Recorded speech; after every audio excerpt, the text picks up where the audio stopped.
Well, welcome everybody, and thank you very much for coming along to this afternoon's session. I know it's the last one of the day, so it's a tough gig, but I promise you lots of pictures and not a whole lot of words on the screen.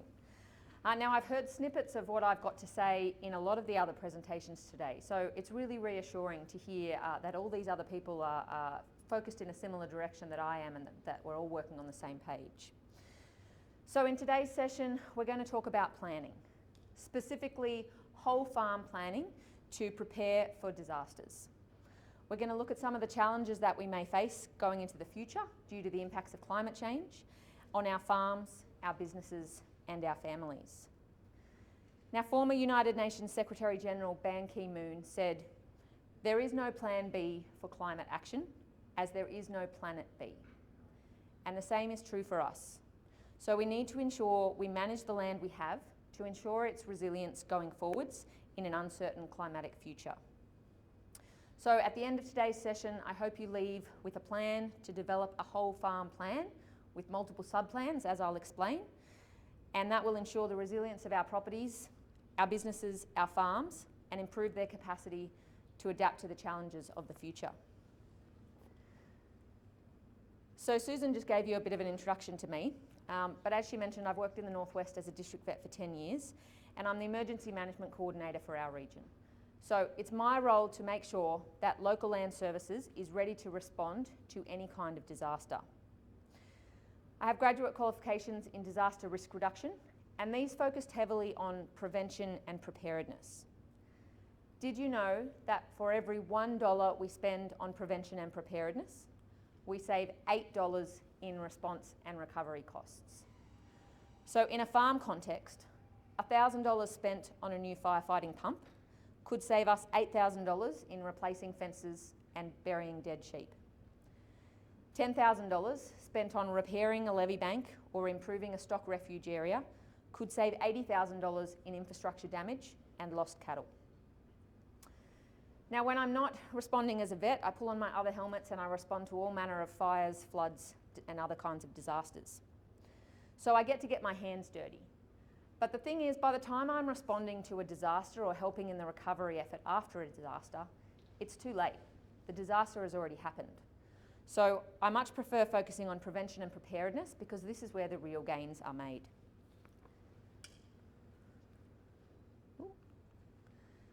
So let's talk planning. Now, we all know it's been a rough few years. Drought, fires, a global pandemic, multiple major flood events, and multiple biosecurity events. Oh, and do you remember the mouse plague? Now, all of you have been impacted by these disasters. Some of you by one or two of them, some of you potentially by all of them. The head of the National Emergency Management Agency, Brendan Moon, has described the situation as competing, compounding, and cascading disasters, stretching the capability and capacity of communities. Or to add in even a little more alliteration, we are living in a time of consecutive, concurrent, compounding, and complex crises. Now, this photo is from the Lismore floods. Massive flooding, metres higher than all previous records, occurring in the middle of a global pandemic in a town with significant socio-economic issues, and then a house fire as the cherry on top. No one can be expected to manage, plan for, and cope with so many challenges at once. And yet, here we are. This is our reality. This is the future we need to plan for. The annual financial cost of disasters to society in Australia is significant, costing the economy $38 billion per year. And this is expected to rise to $90 billion per year by 2060. And we think our insurance premiums are high now. Now, when we talk about disasters and planning for and recovering from them, the word resilience gets thrown around a lot. And a lot of people don't like the word, and I understand that, but it's important because resilience is about our capacity to adapt to challenges that threaten our survival. Threats such as the impact of climate change, both known and unknown. more frequent, more intense bushfires, longer, more severe droughts, longer, more intense floods, biosecurity challenges, mosquitoes carrying new diseases like Japanese encephalitis and lumpy skin disease, spreading between countries and across landscapes. These are the challenges that we need to adapt to. Now, we as a species are remarkably resilient. We have changed and adapted and overcome so many challenges over millennia. And we need to continue to be resilient because whether we like it or not, these changes are coming. Even if we can contain global emissions and cap global warming at 1.5 degrees, and we still have 3 years in which that target is achievable, we are going to have to adapt to the changes in our landscape that we're already seeing. Very few firefighters that were active during the 2019-2020 fire season are still climate change deniers. It's the reality of what's coming, and we need to prepare to face it. How do we prepare? We plan. Now, I'm going to slip in a little Tolkien here because he summarises it so well. "I wish it need not have happened in my time," said Frodo. "So do I," said Gandalf, "and so do all who live to see such times. But that is not for them to decide. All we have to decide is what to do with the time that is given to us." Me too, Frodo. Me too. My colleagues joke that we work in a growth industry in the emergency management space, which is very true. The Intergovernmental Panel on Climate Change released its report this year, which predicts that our children will live through 7 times as many extreme weather events as their grandparents. So I want to do all I can now, with the time that is given to me, to set my children up for the best possible future. And if I can't eliminate the risks, then I want to do at least as much as I can to make my property, my business, and my community as resilient as possible. So how do we prepare for these increasing risks and threats? We know from the last few years how much we can change. When pressure is applied, we can change just about everything about how we run our day-to-day lives. Now, we as humans don't generally like change. But a wise woman once told me, it's about how you view change, how you approach it. If we're looking to plan for disasters and we use terminology such as catastrophic, disastrous, challenging, then it's all negative. Whereas if we look to the future with curiosity, with optimism, and with hope, we can change how we see things. It's the hope for the best, but plan for the worst type of mindset. And there is definite reason for optimism and hope.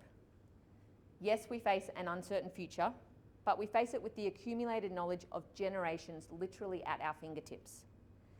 We have technology, as described well by Guy in his presentation, beyond anything our grandparents would have ever dreamed of. So we just need to figure out how to apply this knowledge and technology to plan and prepare for the future. Now, you know your properties best. You are best placed to make decisions about their management going into our uncertain future. So, where do we begin? We need to make a whole farm plan, including several plans which I'll discuss. But the very first thing we need to consider, and truly consider, is whether we are up for the challenge. When I talk with people about making bushfire survival plans, the first thing we discuss is whether they plan to stay or to go. Do we, as people, as a business, do we have it in us to change as required to be resilient going into the future? Now, there is absolutely no shame in going. No shame in pulling the pin. No shame in looking around and saying, I can't do another drought. I cannot rebuild after another flood. And also no shame in taking a good hard look at yourself and realising that maybe you are not the right person to be leading your business going into future. Maybe it needs to be an intergenerational discussion. Are we and the kids on the same page? And I don't want to cause any marital disharmony because I know that what one person wants to do is often not what another person wants to do. But if you don't have it in you to face the level of change that will be required to ensure our properties are resilient going into the future, then perhaps a different kind of change of location or career or retirement or something like that might be a better option for you. So, will you stay or will you go? For those of you that are in it for the long haul, good on you.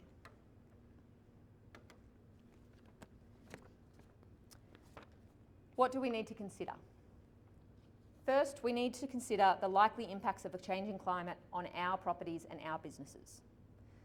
Now, here in the Northwest, as we heard this morning with the Ag 360 predictions, the predictions are for longer, more severe periods of drought, interspersed by less predictable flooding events, possibly more severe than we've seen in the past. And longer periods of drought obviously leads to drier vegetation and more risk of high intensity fires. From a biosecurity point of view, we need to anticipate increased disease risks. A changing climate will favour the survival of some diseases and some vectors, such as insects and feral animals, that carry and spread disease. Increased disease spread in our neighbouring countries, such as foot and mouth disease in Indonesia, will also heighten our risk. You know your properties best. So will your heightened risk come from drought, fires, floods, disease, or all of the above? And the answer to that will help us guide our priorities. So consider your main risks. Then we need to consider our enterprise. Is it fit for the future? If you're breeding cattle or sheep, are the breeds you have currently the most suitable for our area? We need to consider welfare. Black cows in hot, shadeless paddocks is not the way of the future. We also need to consider productivity. Are they robust enough to survive droughts? Are they robust enough to withstand flooding if they're going to be on a floodplain? We need to consider pest and disease tolerance. So will they be bothered by biting insects? Do they have a level of resistance to worms? Now, if you're cropping or growing fodder crops, are you using the best varieties? And are you cropping in a sustainable manner?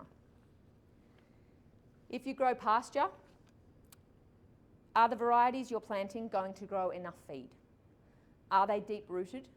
Will they have ecological benefits like minimising erosion and conserving soil moisture?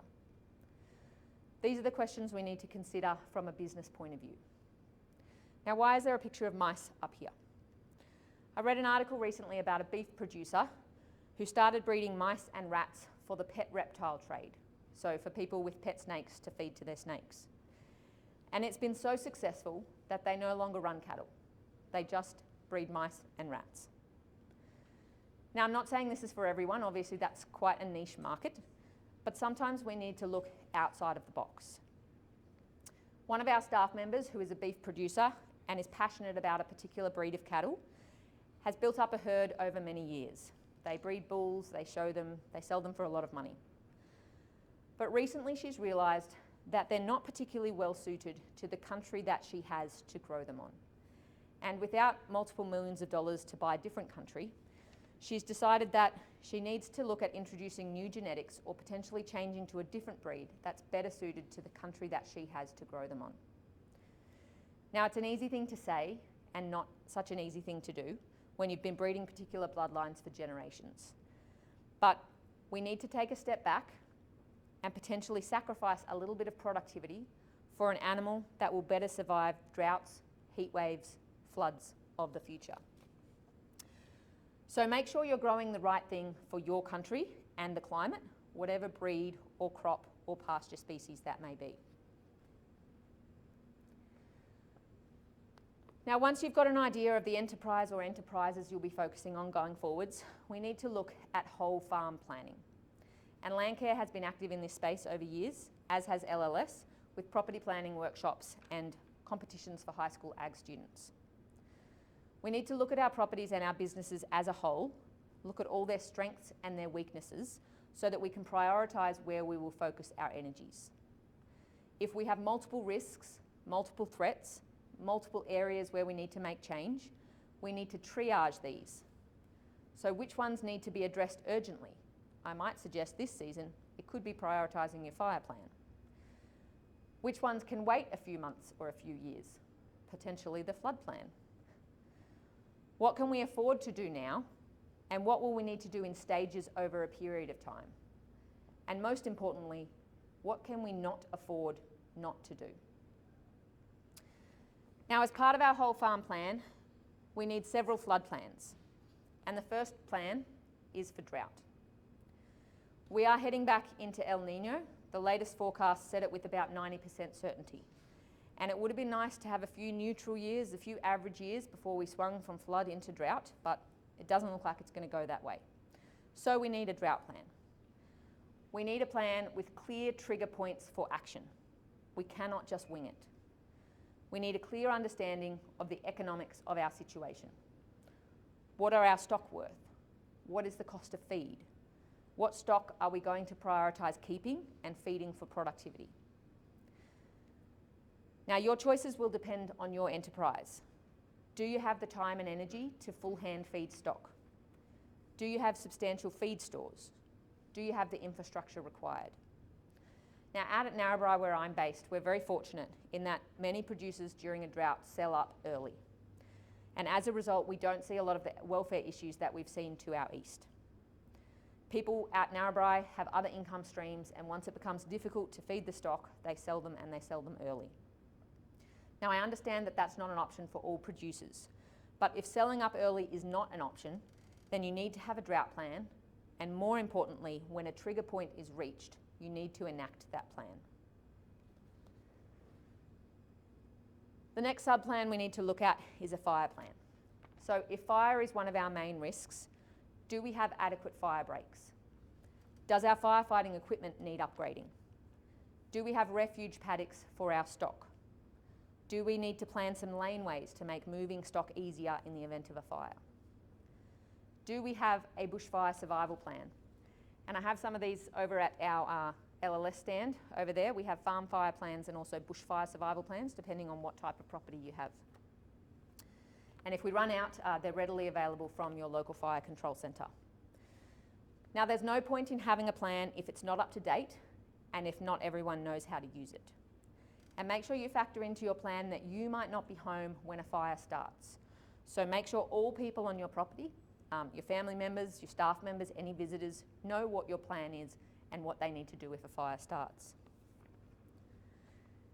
Now, on the opposite end of the spectrum, we need a flood plan. And we also have flood plan guides over at our stall. So if you need some guidance for that, they're over there. Ooh. So if flooding is our main concern, do we have stock refuge islands that are high enough? And we saw in Lismore they might need to be higher than they've been in the past. Is there feed stored on that stock refuge island? Do you have areas prone to erosion or levee banks that need repairs? Do we need to replace fencing or redesign fences so that they stop getting washed away every time it floods? And as I mentioned, we've got the farm flood plans available over at our stall, and they cover off on all the things you need to think about when planning for flooding on your property. Now, considering biodiversity, do you have areas that need more vegetation? Do you have areas of endangered or vulnerable species that you want to protect? Or riparian areas that are becoming eroded? Shelter belts or vegetation corridors that could use a bit of TLC? And this isn't my area of expertise, but we're here at a land care conference, so if you can't find someone to talk to about revegetation, then something's gone wrong. And also bear in mind that all of these things are interconnected. I recently attended a presentation on green fire breaks. Green fire breaks are vegetation plantings put in to help slow fires down. They're areas that are kept moist, that provide shade, they maintain soil moisture, and they actually help reduce fire risk. It's an area of active research in Australia, but these are used extensively overseas. So we can work on multiple priorities with some projects on our properties. Now, on the biosecurity front, do we have a plan to keep diseases off our property? Do we have a plan to manage movements on and off our property? Do we have secure boundary fences? Do we have plans either on our own or as part of a group to manage feral animals? Do we have signage at our entry and exit points? So are we doing everything that we can to prevent diseases, particularly exotic diseases, from getting onto our properties?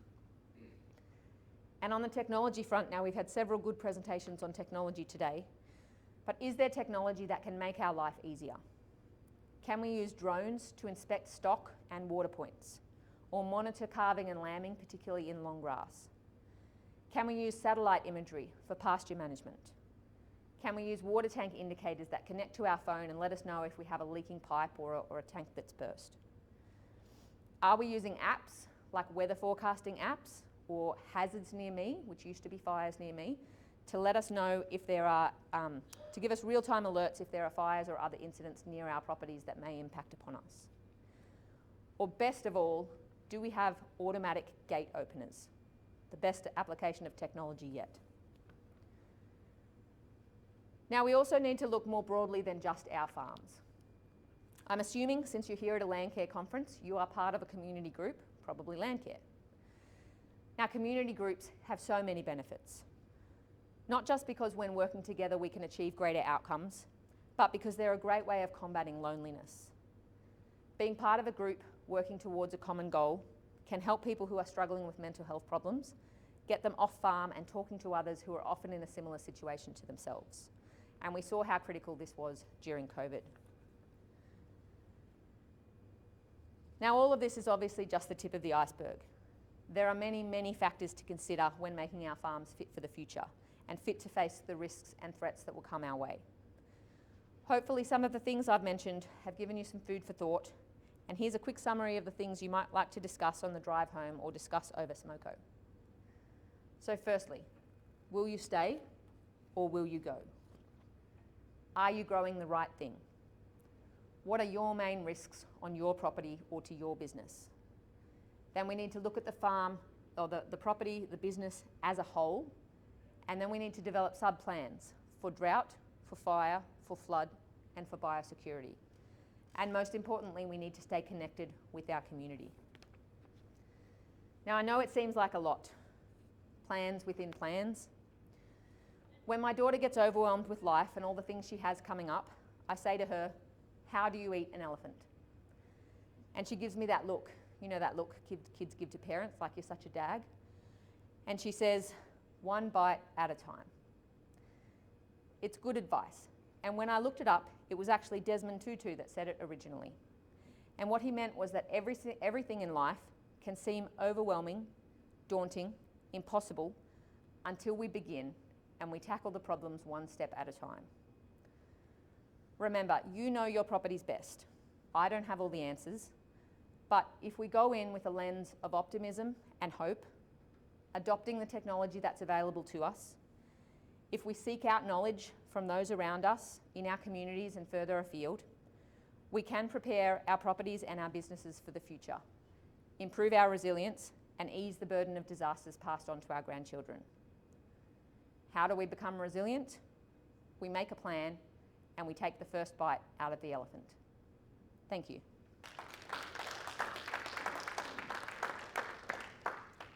Wow, thanks Megan. You've given us all something to think about. Does anyone have any questions at all? We're too busy thinking about It's late in the day. RL?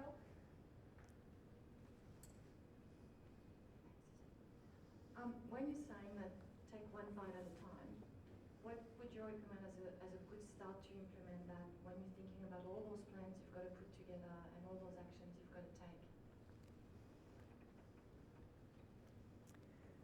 Yeah, so it really depends on your enterprise. Personally, in Narrabri, my focus is getting people to check their fire plans and make sure that their firefighting equipment is up to date, just because of the amount of dry standing matter that we have. The soil moisture has just disappeared, you know, down deep into the soil, and going into what's likely to be an El Nino, that's going to be a significant risk this season. But up there, kind of equal with that, is drought planning, because if this El Nino is severe, we could go straight from flooding into drought. People haven't had time, you know, with that compounding, cascading disasters, people haven't had time to get their feed stocks back up and get their properties ready for drought. So we need to be doing all we can on that front as well. So that's my guess. In emergency management, we're always guessing what could come next. I mean, we could have a varroa mite outbreak tomorrow. We don't know what's coming, but fire and drought are likely, so that's where I would be focusing my energies.